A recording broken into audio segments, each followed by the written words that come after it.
முதல் வாசகம். பாம்பு கடித்த எந்த ஒரு மனிதனும் இந்த வெண்கலப் பாம்பை பார்த்து உயிர் பிழைப்பான்.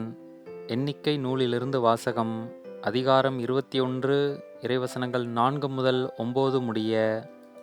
அந்நாட்களில் ஏதோம் நாட்டை சுற்றி போகும்படி ஓர் என்ற மலையிலிருந்து இஸ்ரேலர் செங்கடல் சாலை வழியாக பயணப்பட்டனர். அவ்வழியை முன்னிட்டு மக்கள் பொறுமை இழந்தனர். மக்கள் கடவுளுக்கும் மோசேக்கும் எதிராக பேசினர். இந்த பாலை நிலத்தில் மாளும்படி எங்களை எகிப்திலிருந்து கொண்டு வந்தது ஏன்? இங்கு உணவும் இல்லை, தண்ணீரும் இல்லை. அற்பமான இந்த உணவு எங்களுக்கு வெறுத்து போய்விட்டது என்றனர். உடனே ஆண்டவர் கொள்ளிவாய் பாம்புகளை மக்களிடையே அனுப்பினார்.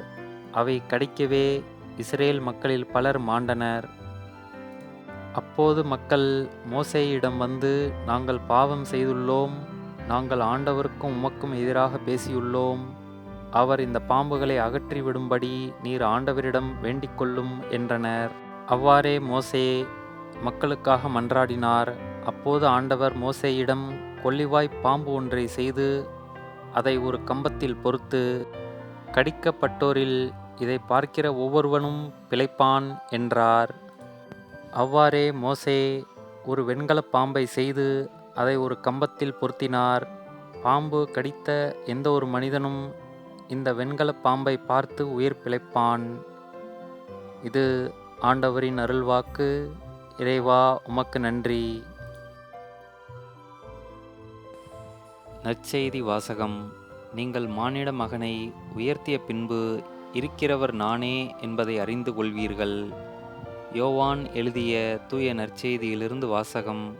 அதிகாரம் 8, இறைவசனங்கள் 21 முதல் 30 முடிய. அக்காலத்தில் இயேசு பரிசேயர்களை நோக்கி, நான் போனபின் நீங்கள் என்னை தேடுவீர்கள். நான் போகும் இடத்திற்கு உங்களால் வர இயலாது. நீங்கள் பாவிகளாகவே சாவீர்கள் என்றார். யூதர்கள், நான் போகும் இடத்திற்கு உங்களால் வர இயலாது என்று சொல்கிறாரே, ஒருவேளை தற்கொலை செய்து கொள்ளப் போகிறாரோ என்று பேசிக்கொண்டார்கள். இயேசு அவர்களிடம், நீங்கள் கீழிருந்து வந்தவர்கள், நான் மேலிருந்து வந்தவன்.